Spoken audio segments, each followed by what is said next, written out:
Ultimately, I'm here in his city, but if he wants it, he can get it. I mean, he's calling for it, so no problem. Let's do it in the stadium back home. We'll do that next. That'll be my first fight back at 147.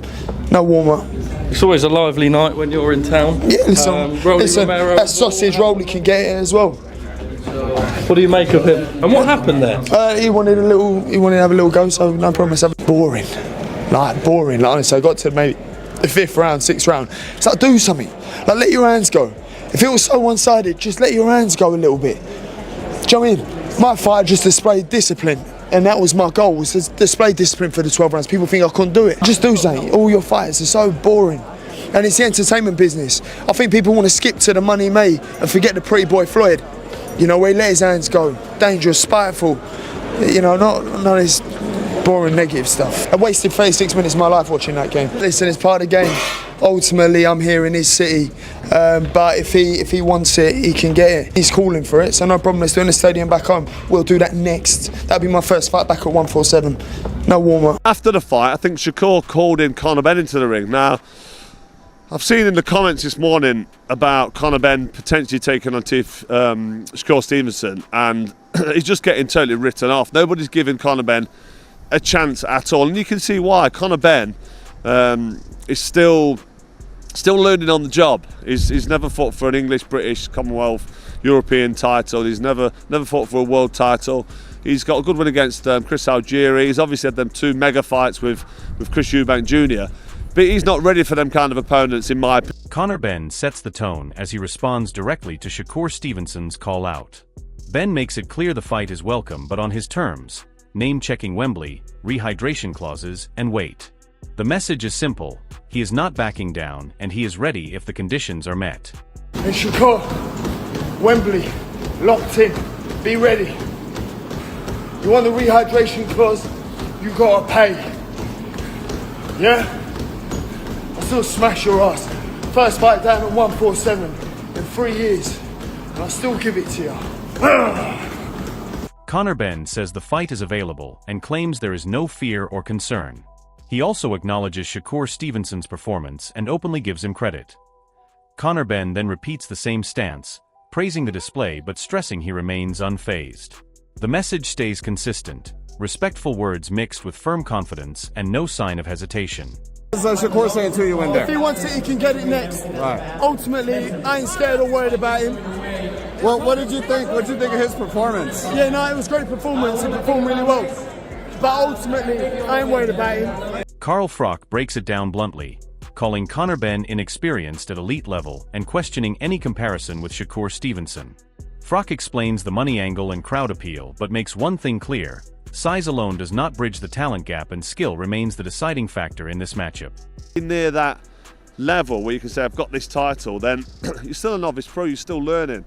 He's got no amateur pedigree at all. So in that sense, he's a novice, but he is a very exciting prospect. I'm talking about him in the same breath as Shakur Stevenson, which I can't believe because he's not ready for that yet. It's no criticism. If he goes in there and he gives Stevenson a fight, Stevenson called him in the ring, he got in, and there was exchanging verbal abuse.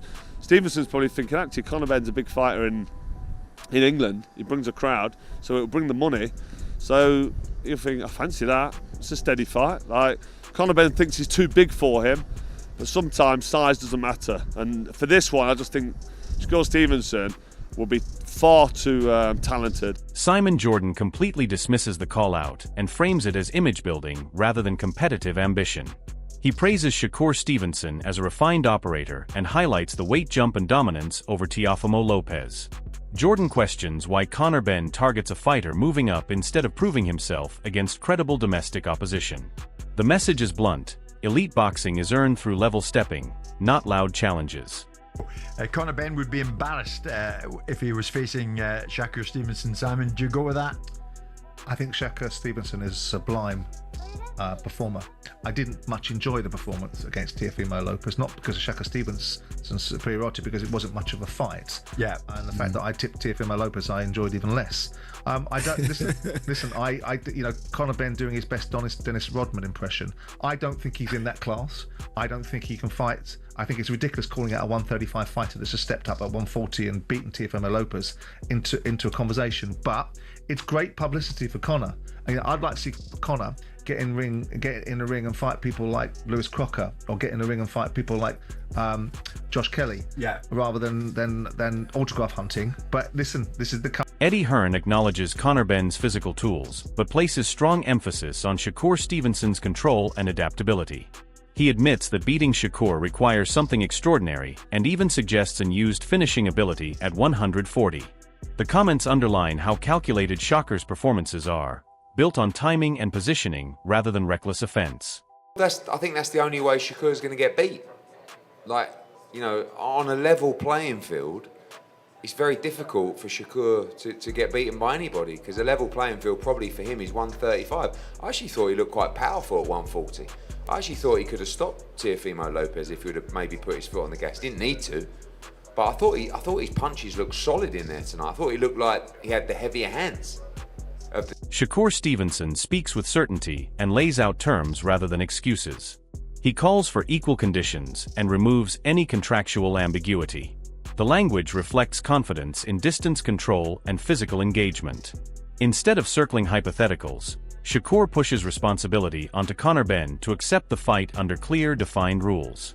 We can do it next. I want him. Hey, let's do it. He's We can do it next. He's food. We can do it He's next. food. We can do it, I mate. got him. I'm food. Okay, Bro, food. come up to welterweight with the big. Come up to welterweight with the big dogs. Food. Come up to welterweight with the big dogs. You fool. You small guy. see You're a you soon. little man. Andre Ward respects Conor Benn's intent while separating danger from dominance. He suggests effort alone will not change the outcome and points toward familiar patterns.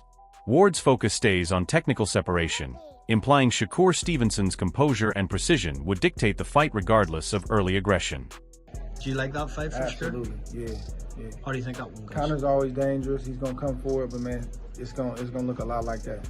And there's no disrespect to Conor Benn. You know, I respect what he does and how he does it, but the skill set, bro, is different. They say Clarissa Shields gives a decisive reaction and removes uncertainty from the conversation. Her confidence reflects belief in Shakur Stevenson's discipline and ring intelligence. The statement reinforces how widely his ability is recognized across elite fighters, built on consistency rather than momentary momentum. Last thing, what would happen if Conor Benn was in the ring with Shakur Stevenson tonight? Anybody fighting against Shakur Stevenson is losing, especially if I'm in the house, because I'm cheering and booing him all night. And I'm giving great advice. Great advice. Everybody can hear me. Rolly Romero highlights the hype and excitement surrounding a potential bout, particularly for UK fans. He frames it as a spectacle rather than just a contest, emphasizing how Shakur Stevenson's technical brilliance would entertain as much as it would dominate. This comment underlines that the fight is not merely about Conor Benn's aggression, but also about Shakur's skill, tactical genius, and the anticipation of seeing precision outclass brute force inside the ring. Fans are being primed for a masterclass performance. Exciting fight, especially for all the UK fans, and honestly, just an exciting fight for boxing. Keshan Davis acknowledges the physical power but also calls out the controversies that surround Conor Benn, implying inconsistency in approach. He separates talent from question marks regarding discipline and past behavior, hinting that Shakur Stevenson's clean record and skill set overshadow any unverified hype. The comment positions Shakur as technically superior and mentally disciplined, while Conor's reputation comes with asterisks, emphasizing that victories alone are not the full measure of readiness against a master like Stevenson. He looks very powerful, but you know, word spreads, and you know, some things he got caught up with. So I don't really take it to cheating. Understand what I'm saying? So yeah, I don't really, you know. So he looks like a good fighter though, but as far as his power and how he been knocking guys out, you know, I don't really, you know, congratulate cheating. Danny Jacobs frames Shakur Stevenson as the benchmark of excellence, someone who must face top competition to validate dominance. The remarks suggest that Conor Benn's challenge, while laudable, is a step below the elite standard. The emphasis is on meritocracy. Shakur doesn't need to chase reputation, it follows his talent. Jacobs praises the principle of fighting the best and positions Stevenson as the fighter who defines quality matchups, reminding viewers that skill, not hype, determines legacy. A champion doesn't have to fight one person over the next, but as long as he can get them all in, that's what we want. We want him to fight the best. He is the best currently, and so we want him to fight all of the rest of the challenges, and so. Clarissa Shields celebrates Shakur Stevenson's dominance and the story behind his rise. She details the margin of victory and emotional impact, emphasizing that this is the mark of a true champion. Her reaction highlights how Shakur combines consistency, resilience, and talent to overwhelm opponents, contrasting sharply with Conor Benn's less proven record. Shields positions Stevenson not just as a winner, but as a story of perseverance, skill, and precision that makes him virtually untouchable inside the ring. Shakur won emphatically, 119 I think to 109 was the scorecard, so basically like 11 rounds to 1. What did you think about the outcome and the fact that he was able to win so dominantly? One, shout out to New York, to Shoo Bruce Carrington, he's world champion now, I'm so proud of him. Facts. Been watching him fight the undercards and all this stuff forever, and to see him for world champion tonight, I was bawling, I was crying, yo. So shout out to him. He shine every time he come out to see his story, see how much he done overcame everything. Now he get a 12th round knockout, looking good against Jermaine Ortiz. Wonderful. Danny Jacobs praises Shakur Stevenson's technical brilliance, describing a performance driven by skill over brute force. He contrasts raw emotion with structured excellence, underlining the precision, timing, and tactical intelligence displayed. Jacobs' remarks frame Stevenson as a fighter who controls the ring entirely, making complex sequences look effortless. For Conor Benn, it signals a steep challenge, overcoming sheer talent and strategy rather than relying on power or aggression. This commentary cements Stevenson's reputation as a masterclass-level boxer. Mo is my guy, but I've always been a fan of Shakur, and I think that Shakur put on a clinic tonight. Least amount of risk. Been able to put his skill set into fruition all night. The jab was leading. You can tell the difference in skill set, and that was the difference to me that made the fight. It wasn't about grit, it wasn't about heart. Daniel Jacobs lays sheer... bare the stark contrast between raw effort and refined skill. He acknowledges that physical courage and commitment are essential in boxing, but even maximum aggression cannot bridge the talent gap Shakur Stevenson consistently displays. This observation underscores why Conor Benn's bravado and challenge are unlikely to succeed. Stevenson's precision, timing, and ring IQ are elite. Jacobs frames the fight as a lesson in how technical mastery dominates over heart alone. Shakur doesn't just fight, he imposes control, reads opponents, and manipulates distance and tempo effortlessly. Even when fighters give their all, Stevenson's preparation and adaptability make the difference. Daniel's remarks also serve as a warning to Conor Benn and his camp. Sheer bravado and aggression will not outclass one of the sport's most complete professionals. This is the blueprint Conor must contend with if he steps into the ring. You just gotta grab your nuts and you just gotta put balls to the wall, unfortunately. But that's just what it is. And sometimes when you think you can keep up with a boxer that's superior to you, you want to try to go with the motion rather than going with what can potentially get you. Because boxing is, you can be losing every round and then the last round you get a lucky or a really confident shot that can knock somebody out. But he didn't try to me. Love the kid, talented kid. I mean, he kept his, kept his grit tonight, but it just wasn't enough. It was like I won't say a landslide, but it was just a difference in talent. Edgar Berlonga's words echo the overwhelming dominance Shakur Stevenson exhibits in the ring. He frames Stevenson's performance as almost effortless, highlighting the contrast between preparation and execution against Conor Benn's unpredictability. Berlonga praises Shakur's consistency, control, and tactical superiority, pointing out that even when stepping into untested territory, Stevenson imposes his will from the opening bell. His description of easy work underlines that mastery of fundamentals, footwork, timing, defensive awareness, and clean combinations renders bravado and aggression ineffective.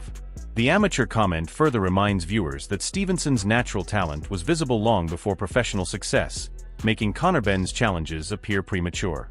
Edgar's testimony reinforces that skill trumps hype, power, or local support, setting the narrative that Conor Benn is entering a ring against a fighter whose precision and intelligence make victory exceptionally difficult. Easy work. My brother Shakur spanked his ass 12 rounds like I told him he would. You know what I'm saying? I'm proud of my brother, man. He did his thing, man. What stood out the most with Shakur right now? Say it again? What stood out the most with Shakur? Huh? What stood out the most with Shakur tonight versus Teofimo? Wait, what you said? What stood out the most? Oh, Shakur. I already knew he was going to box his ass out. Like, he was going to box him out. Easy work. You know what I'm saying? Shakur's a special talent in the sport of boxing, man, and he's been like that since the amateur.